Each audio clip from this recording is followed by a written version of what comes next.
ભારતથી હજારો કિલોમીટર દૂર મિડલ ઇસ્ટમાં ઈરાન, ઇઝરાયલ અને અમેરિકા વચ્ચે ચાલી રહેલા યુદ્ધના પડઘા હાલ ગુજરાતમાં અને ખાસ કરીને ઉદ્યોગનગર મોરબીમાં સંભળાઈ રહ્યા છે.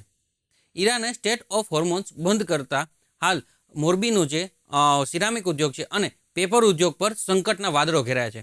તો બીજી તરફ રસોઈ ગેસના ભાવ વધારાના કારણે હાલ ગૃહિયોના બજેટ ઉપર પણ મોટી અસર જોવા મળી છે.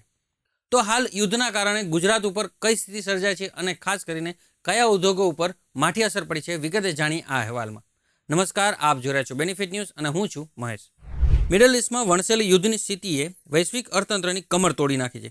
ગેસ અને તેલના ટેન્કરો માટે સૌથી મોટો મહત્વનો માર્ગ સ્ટેટ ઓફ હોર્મુઝ પર પ્રતિબંધ મૂકતા જહાજોની અવરજવર થંભી ગઈ છે, જેની સીધી અને માઠી અસર વિશ્વના બીજા નંબરના સૌથી મોટા સિરામિક હબ એટલે કે મોરબી પર પડી છે.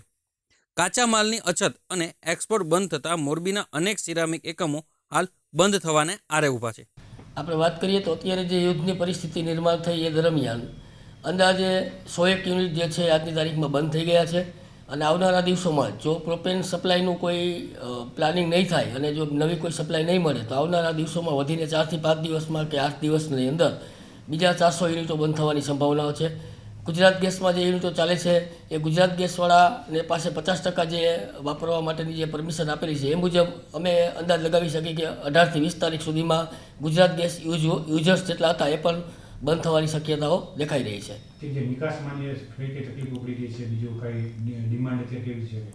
ડિમાન્ડમાં વાત કરીએ તો અત્યારે એક્સપોર્ટની અંદર જે એક્સપોર્ટ થતું હતું જેમાં ખાસ કરીને જીસીસી કન્ટ્રીમાં એ જીસીસી કન્ટ્રીનું એક્સપોર્ટ તો અત્યારે સદંતર ઊભું છે, પણ બીજા જે કન્ટ્રીમાં એક્સપોર્ટ થતું હતું કે જે જીસીસી ગલ્ફ ખાડીમાં થઈને જે વેસલો જતા હતા એમાં પણ એક્સપોર્ટમાં અસર દેખાઈ રહી છે.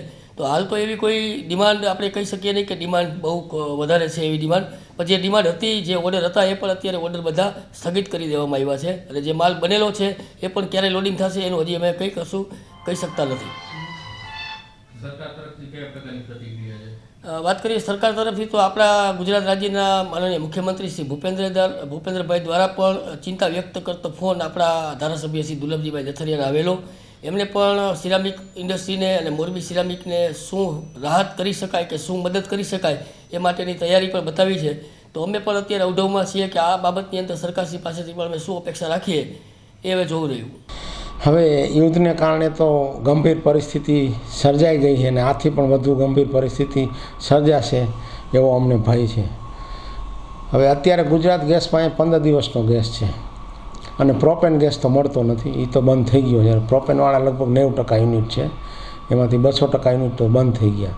અમે તો ટોટલી ગુજરાત ગેસનો ગેસ વાપરીએ છીએ એટલે અમારા ત્રણેય ફેક્ટરીની અંદર 15 દિવસનું એને અલ્ટિમેટમ આપી દીધું. 15 દિવસની અંદર જો નવું વેસલ નહીં આવે તો અમારે આ ફેક્ટરીઓ બંધ કરવી પડશે, એટલે કે મોરબીની બધી ફેક્ટરીઓ બંધ થઈ જશે. અને આ યુદ્ધ કેટલું ચાલે, ક્યાં સુધી ચાલે, એના પરિણામો શું આવે એ તો કોઈને ખબર નથી. હવે આની બીજી આડઅસરો એ થાય કે આપણા અર્થતંત્રને પણ મોટી અસર થાય. ક્રૂડ આપણે આયાત કરવાનું છે, આપણો રૂપિયો રહ્યો એની કિંમત ઘટી જાય. બીજું, અત્યારે એક્સપોર્ટ માટેના જે કન્ટેનરની પરિસ્થિતિ છે એમાં એને પહેલાં જ દિવસે $2000 વધારી દીધા, જેની અંદર વોર રિસ્કી એ લોકો એ અમારા કન્ટેનર 80 કન્ટેનર પડ્યા હતા ને પોર્ટમાં લોડ નહોતા થયા એનાય કહી દીધા કે ભાઈ $2000 વધી જશે. જે ટ્રાન્ઝિટમાં હતા ને જેટલા કન્ટેનર એને $2000 વધારી દીધા. એટલે આવનારા દિવસોમાં એક્સપોર્ટમાં પણ એવી જ ભયંકર અસર થશે, એક્સપોર્ટ ઘટી જશે. બાયરના મનમાં એક યુદ્ધનો ભય હશે, કાલે શું થાય કેમ થાય, એટલે એ નવા ઓર્ડર નહીં આપે. નવા ઓર્ડર આપશે તો સી ફ્રેટ તો વધી જવાનું હોય, તો એ બધું મોંઘું પડવાનું હોય. ક્રૂડ આપણા માટે જે આપણે લાવીએ છીએ જે ખાડી છે કતાર કે સાઉદી અરેબિયાથી, એ સ્ટેટ ઓફ હોર્મુઝમાંથી આવે છે, જે ઈરાનવાળાએ બંધ કરી દીધી છે. આપણો ગેસ પણ કતારનો ત્યાંથી આવે છે. તો અમે અમારી ફેક્ટરીમાં અત્યારે 2 લાખ ક્યુબિક મીટર દર મહિને વાપરી, 4 લાખ ક્યુબિક મીટર વાપરી દર મહિને. તો ગુજરાત ગેસે એવું કીધું ફેબ્રુઆરીનો તમારો 4 લાખ ક્યુબિક મીટરનો જે વપરાશ છે એના 50% તમે માર્ચ મહિનામાં વાપરી શકશો, એટલે કે 2 લાખ ક્યુબિક મીટર વાપરી શકશો, એટલે કે 15 દિવસ. હવે એ 50% ગેસ અમે ડેઇલી બેઝ ઉપર ન વાપરી શકીએ. અમારી કિલન જ એવા પ્રકારની કે પૂરેપૂરો ખોરાક દેવો પડે. અમે 30 દિવસ કિલન ન હકાવી, અમારે ન છૂટકે 15 દિવસ જ કિલન હાંકવી પડે. એટલે આ રીતે આ પરિસ્થિતિની અંદર હવે બહુ મોટી અસર થશે સિરેમિક ઉદ્યોગને. એનું કારણ એક જ છે કે અમે ઇમ્પોર્ટેડ ગેસને આધારિત અમારી ફેક્ટરીઓ ચલાવીએ છીએ. ખરેખર તો કોલ ગેસિફાયર હોવું જોઈએ. એ અત્યારે આપણું હથિયાર નથી. હવે આનો બીજો કોઈ વિકલ્પ નથી પાછો. એટલે હવે વેઇટ એન્ડ વોચની પરિસ્થિતિ છે અને ઈશ્વરને પ્રાર્થના કરીએ કે માણસોની જે જાનહાની થાય છે, જે સંપત્તિની જાનહાની થાય છે, જે તે દેશ યુદ્ધમાં સંડોવેલા ને એની, અને આપણને જે આર્થિક નુકસાન થવા જઈ રહ્યું હોય એને અટકાવવા માટે આ યુદ્ધના જે નિર્ણય કરતા હોય એને ભગવાન સદબુદ્ધિ આપે. માત્ર સિરામિક જ નહીં, મોરબીના પેપર ઉદ્યોગની પણ હાલત કંઈક કફોડી બની છે. ઇમ્પોર્ટ અને એક્સપોર્ટ ઠપ જેવી સ્થિતિમાં હોવાથી કરોડો રૂપિયાનો માલ હાલ અટવાયેલો પડ્યો છે. ઉદ્યોગપતિઓ મૂંઝવાયા છે કે જો આ સ્થિતિ વધુ સમયસર રહેશે તો હજારો શ્રમિકોની રોજીરોટી છીનવાઈ જશે, એવું જોખમ હાલ સેવાઈ રહ્યું છે. યુદ્ધની અસર માત્ર ફેક્ટરીઓ સુધી મર્યાદિત નથી, તે સામાન્ય માણસની થાળી સુધી પણ પહોંચી છે. આંતરરાષ્ટ્રીય બજારમાં ક્રૂડ અને ગેસના ભાવ વધવાના કારણે રસોઈ ગેસના ભાવમાં પણ મોટો વધારો થયો છે, જેના કારણે ગૃહિણીઓનું બજેટ સંપૂર્ણપણે ખોરવાઈ ગયું છે.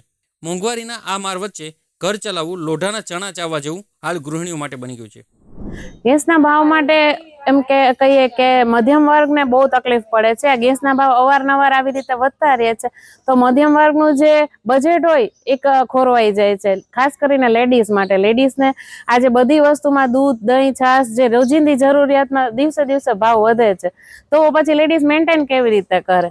પગાર એટલા બધા હોતા નથી, સામે બીજા ખર્ચા એટલા હોય તો પછી બધી મધ્યમ વર્ગ તો સમજાણું, પણ જે સામાન્ય વર્ગ છે, નીચલો વર્ગ છે, એને તો બહુ જ તકલીફ પડે. એટલે મારી સરકાર પાસે એવી માંગ છે કે આજે આ અવારનવાર ભાવ વધે છે એ ન વધવા જોઈએ, કારણ કે ગેસની રોજિંદી જરૂરિયાત છે એટલા માટે. એટલે એટલા ભાવ ન વધવા જોઈએ. આ પબ્લિક કેવી રીતના પૂરું પાડી શકે એ તો થોડુંક સરકારને વિચારવું કે ન વિચારવું, કાંઈક તો વિચારવું જોઈએ. હાવ આવા ધુંબા જ મારે દરેકમાં ભાવ વધતા જાય. એક કોઈમાં ક્યાંય ભાવ ઘટ્યો ખરા? તો પગારમાં કઈ એટલા વધતું નથી. મજૂરી કરતા હોય એનું શું સમજવું? એ કેવી રીતના ઘરમાં પૂરું પાડી શકે? એ તો થોડુંક વિચારવું કે ન વિચારવું. સરકાર પાસે શું માંગ છે? ભાવ કેવો હોવો જોઈએ? અમારી માંગ એ છે કે ગેસના ભાવ ઓછા કરો, અને લગભગમાં તો ભાવ ઓછા કરવા જ પડે ગમે એમ કરીને. આ પબ્લિક કેવી રીતના જિંદગી જીવી શકે? યુદ્ધ ભલે વિદેશની ધરતી પર લડાઈ રહ્યું હોય, પણ તેની આગમાં મોરબીના ઉદ્યોગો અને મધ્યમ વર્ગ હોમાઈ રહ્યો છે. જો આ યુદ્ધ લાંબો સમય ચાલશે તો મોરબીની માઠી દશા નક્કી છે. મોરબીના ધમધમતા કારખાનાઓમાં આજે સન્નાટો છવાઈ ગયો છે અને રસોડામાં મોંઘવારીનો કકળાટ છે. હવે જોવાનું એ રહ્યું કે સરકાર આ વૈશ્વિક સંકટ માટે મોરબીના ઉદ્યોગ અને સામાન્ય જનતાના ઉગારવા માટે શું પગલાં ભરે છે. Bureau report, benefit news, Ahmedabad.